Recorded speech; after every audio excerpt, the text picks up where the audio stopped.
Decía que, a pesar de toda la enseñanza de la doctrina de la gracia, ¿no?, que sabemos que la salvación es un regalo de Dios, es algo que es gratuito, que no se trata de un esfuerzo nuestro por conseguirla, es un rescate de Dios hacia nosotros, hacia nuestro estado, hacia nuestra condición corrupta, pecadora.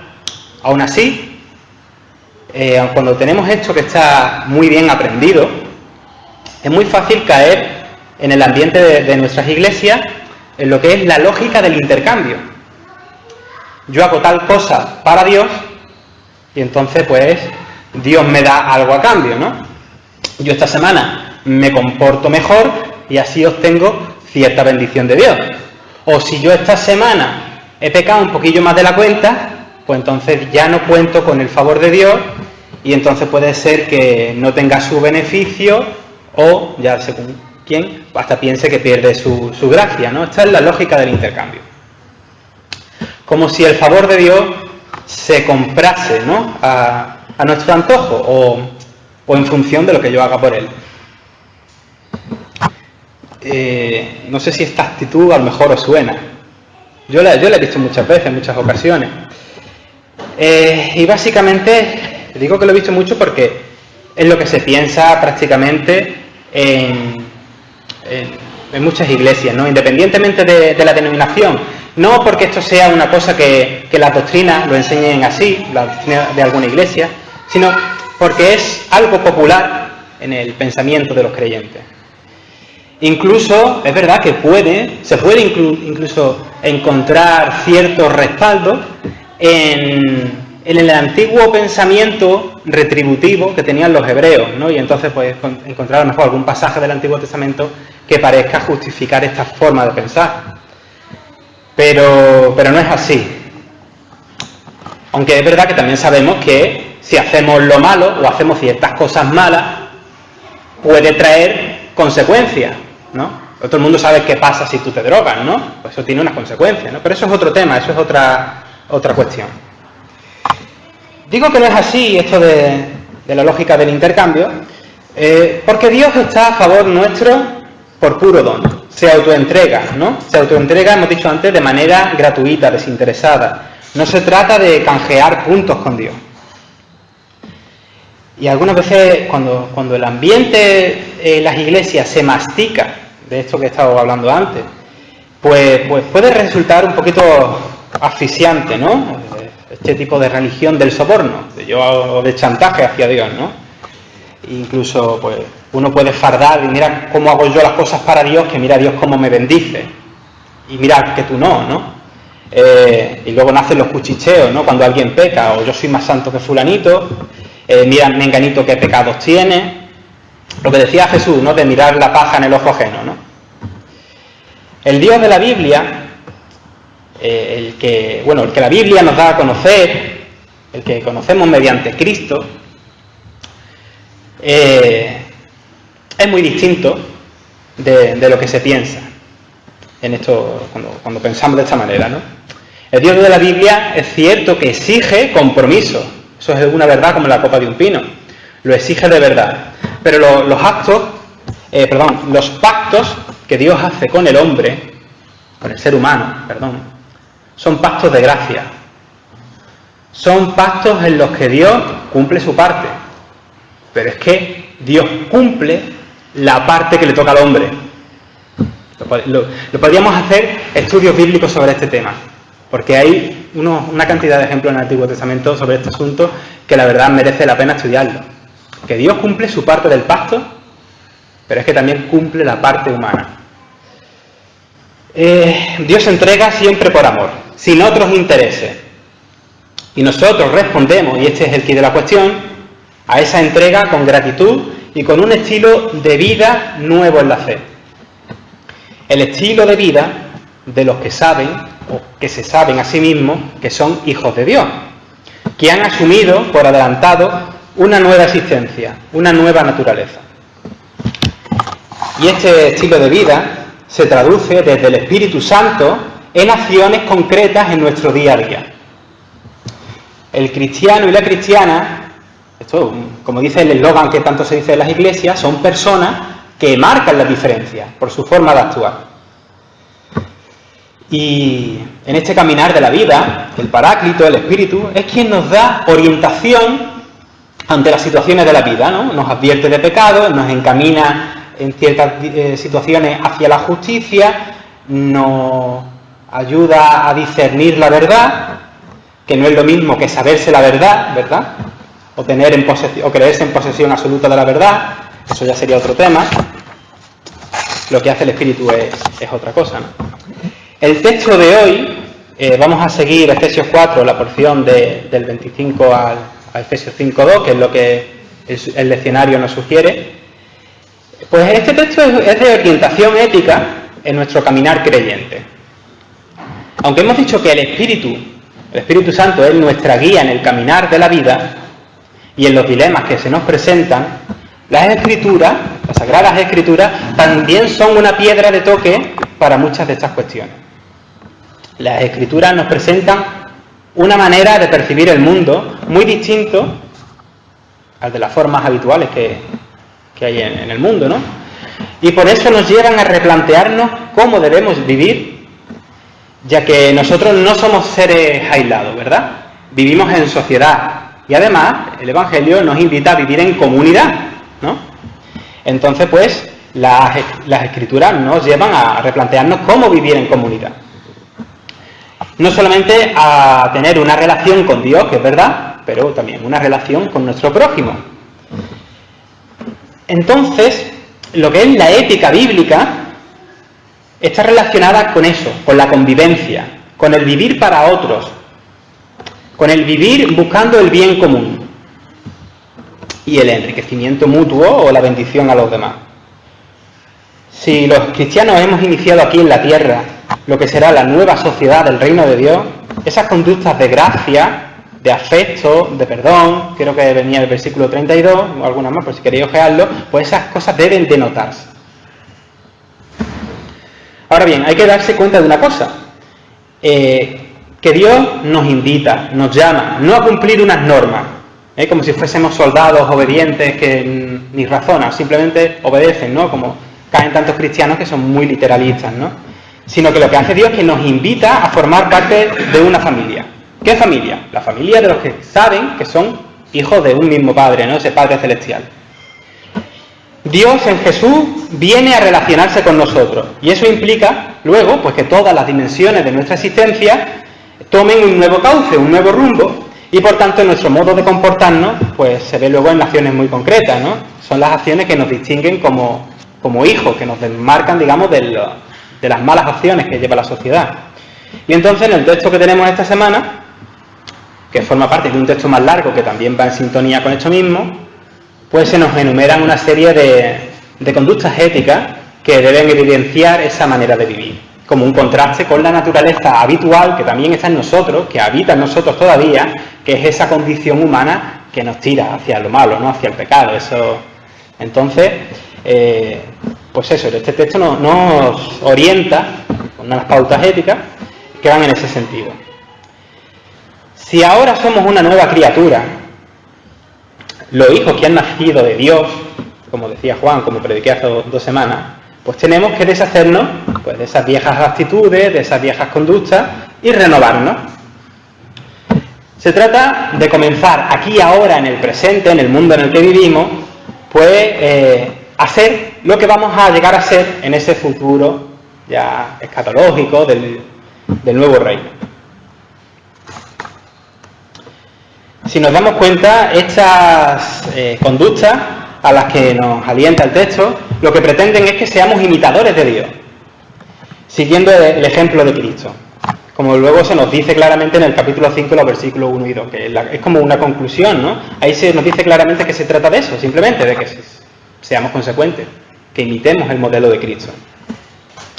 Bueno, pues vamos a empezar a hacer un barrido por el texto en el versículo 25, que es donde nos propone que empecemos el leccionario. Voy a leer desde la traducción que es la BTI, la Biblia de Traducción Interconfesional. Así que desterrar la mentira y que cada uno sea sincero con su prójimo, ya que somos miembros los unos de los otros. Fijaos que la conclusión de por qué mentir está mal es precisamente por ese respeto al prójimo con el cual estamos unidos. Nos remonta a esa metáfora de que somos un cuerpo, de que somos miembros unos de otros. Que cada uno sea sincero con su prójimo, ya que somos miembros los unos de los otros. Formamos parte de lo mismo, la nueva familia que pertenece adelantadamente al orden nuevo de la creación. Por tanto, nos toca ser transparentes y sinceros unos con otros. Puede que tengamos, no sé, a veces como un orgullo que no nos deje ver que el prójimo se merece esa sinceridad. Los que estamos en luz, los que andamos conforme a la verdad, no tenemos que encubrir la verdad. Estamos llamados a ser personas transparentes. Y seguimos haciendo este barrido para el texto, versículo 26. Cuando os cabréis con alguien o con algo, que eso es lo más normal del mundo. ¿Quién no se enfada en el día a día, no? No voy a preguntar quién a esta hora de la mañana ha tenido ya el primer enfado, porque a lo mejor hacemos la ola, ¿no? Aquí con las manos para arriba. Tenemos que poner filtro y reducir ese enojo para que no vaya más. La traducción que hemos leído antes estaba muy bien. Y no dé lugar a una acción nociva o dañina contra las personas con las que nos hemos enfadado. Sigo también la traducción esta de la BTI. Dice, si alguna vez os enojáis, que vuestro enojo no llegue hasta el punto de pecar, ni que os dure más allá de la puesta de sol. O sea, vaya, que el enfado del día no nos llegue a la noche, que no seamos desproporcionados con el rencor, ¿no? Lo digo en lenguaje cotidiano, ¿no? Que cuando nos entre la mala leche, pues no, deberíamos dejarnos de llevar por esa rabia haciendo luego lo que no debemos. Hay que cuidarse de no dañar la dignidad y el honor del prójimo, aunque este prójimo nos haya atacado, nos haya defraudado o lo que sea. Y fijaos una cosa, el versículo 31 vuelve con lo mismo. Cada ser humano, no voy a leer el 31, lo tenéis delante si queréis mirarlo. Cada ser humano es sagrado, porque toda persona lleva impresa la imagen de Dios. En Mateo 25 se nos dice que lo que hagamos con nuestro prójimo es como hacerlo a Dios mismo. De ahí que el autor bíblico desee que los sentimientos de ira y maledicencia desaparezcan en nosotros, porque pecar contra el prójimo es pecar contra Dios. En la nueva sociedad del reino de Dios que nosotros tratamos de vivir aquí por adelantado, hasta que llegue definitivamente, como digo, no debe haber lugar para la hostilidad, la discordia o la guerra. Nuestras vidas deben reflejar, pues ese, como digo por adelantado, ese nuevo mundo que esperamos. Y por eso aquí se nos invita a guardarnos de la ira. Hemos dicho de la mentira y ahora de la ira. Toda esta cuestión ética no está ahí, y esto quizá hay que resaltarlo porque en muchas iglesias se castiga desde el púlpito, ¿no? No está este texto aquí para que sintamos frustración cada vez que metemos la pata y no cumplimos los requisitos. Yo creo que es que nunca cumplimos los requisitos. Se nos anima a seguir un camino, pero es que no lo alcanzamos, ¿verdad? En nuestro día a día metemos la pata muchas veces. De cierta manera, el antiguo pacto ya tenía ese cometido, ¿no? De hacernos ver que no somos capaces. La cuestión ética va por otro lado. La teología protestante, bueno, la teología cristiana en general, y a lo mejor muy especialmente la protestante, es consciente de que mientras nosotros estemos aquí en la tierra, pues vamos a ser pecadores. Vamos a ser pecadores hasta el día que nos muramos, ¿no? Y que, afortunadamente, a los ojos de Dios, Dios lo que ve en nosotros no es nuestra santidad, que no da la talla, sino lo que Dios ve en nosotros es la santidad de Cristo, que se proyecta en cada uno de nosotros. Somos santificados mediante la ofrenda del cuerpo de Cristo, hecha una vez y por siempre, según dice Hebreos 10:10. No obstante, a pesar de esa condición pecadora nuestra, que está ahí, que es nuestro ADN, que eso no lo podemos sacar, como participantes de algo nuevo, de una realidad nueva, nuestra conducta pues tiene que ser nueva, ¿no? Y nuestra conducta nos tiene que llevar a combatir esa condición pecadora. No significa que nos relajemos y que ya vale todo. No, no, no. Yo no estoy diciendo eso. Tampoco hay que confundirse. Nuestra conducta es, o debe ser, la de aquellas personas que alegremente, pues ya hemos dicho que estamos participando de algo nuevo, pues alegremente hacemos lo bueno, porque de antemano estamos celebrando una victoria, la victoria de Cristo, la victoria del nuevo reino que va a llegar. Y entonces hacer lo bueno, hacer lo correcto, no tiene que ser un suplicio, ¿vale? Sino una celebración. Comentaba con un amigo mío que había tenido un grupo de jóvenes en una reunión, de decir, bueno, pues si... no sé cómo explicarlo, pero como que al final el sentimiento general es que llevar una vida buena, una vida de intentar hacer lo correcto, era para algunos eso, un suplicio. Es verdad que cuesta algunas veces hacer lo bueno, es verdad que cuesta, pero no tiene que estar planteado como algo de tengo que hacerlo y... no sé si me estoy explicando. No sé si me estoy explicando porque es verdad que algunas veces es difícil hacer lo bueno. Pero no tiene que verse como una obligación que nos tiene atados. Es que no sabría yo decirlo. Digo que nuestra conducta es la de los que alegremente pues están celebrando una victoria. Nuestro comportamiento busca lo correcto porque es una manera de festejar lo que Dios ha hecho por nosotros y una forma de vivir ya aquí la llegada de ese nuevo reino. El versículo 28 también supone un giro en la vida de una persona que se ha dedicado a robar o a estafar o a lo que sea, porque robar se puede robar de muchas maneras.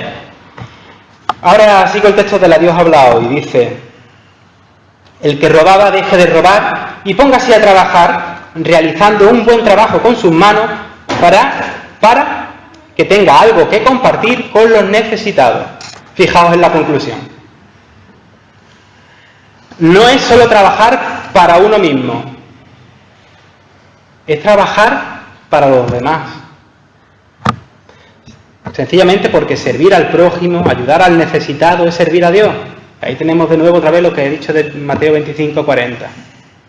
El que roba, que ya no robe más, que haga un buen trabajo con sus manos, para él, claro, pero, fíjate, a lo de para él ni siquiera se subraya, para que tenga el que compartir con los necesitados. Eso es cristianismo. Y ojalá se diese o se hiciese hincapié esto más en nuestras iglesias, ¿no? Esto es sana doctrina, esto es convertirse a Dios es hacerlo al pobre y a su causa. Si hay algo que verdaderamente me encanta de esta iglesia, de esta comunidad, es que tenemos en el culto ese tiempo de intercesión por los que sufren. Los que son víctimas de las guerras, del hambre, de regímenes políticos que son opresores, que oramos por los refugiados. Aleluya, de verdad, eso me encanta de esta iglesia. Eso, de hecho, que es normal, que tendría que ser natural en una iglesia, porque la iglesia está llamada a ser intercesora en el mundo. Eso no se da en otras iglesias. Muchas veces la tendencia es aislarse en una pompa que te desconecta del mundo. Pero también tengo que hacer una advertencia a nosotros, ¿no? Para nosotros, y ahí me incluyo yo.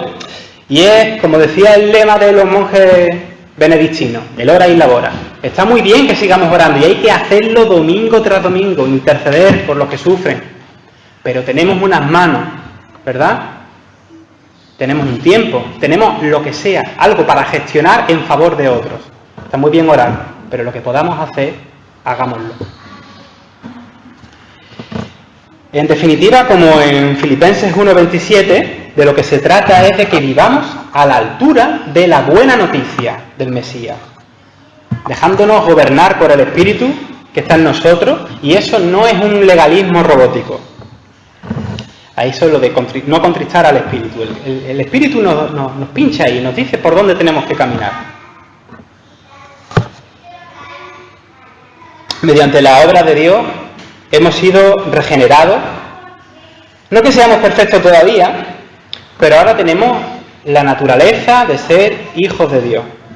Como nuevas criaturas hemos de actuar en consecuencia. Algo grande ha pasado en nuestras vidas. Por tanto, no estamos ya como en la vida pasada. La Biblia habla de ese viejo hombre, ¿no? Esa condición que nos gobernaba antes. Pues ahora no tenemos que dejarnos gobernar por el viejo hombre. Lanzo ya una conclusión y también es un resumen. Y lo único que voy a hacer para resumir es usar el versículo con el cual empieza el capítulo 4 de Efesios. Y dice: os ruego que os portéis como deben hacerlo quienes han sido llamados por Dios, como lo fuisteis vosotros.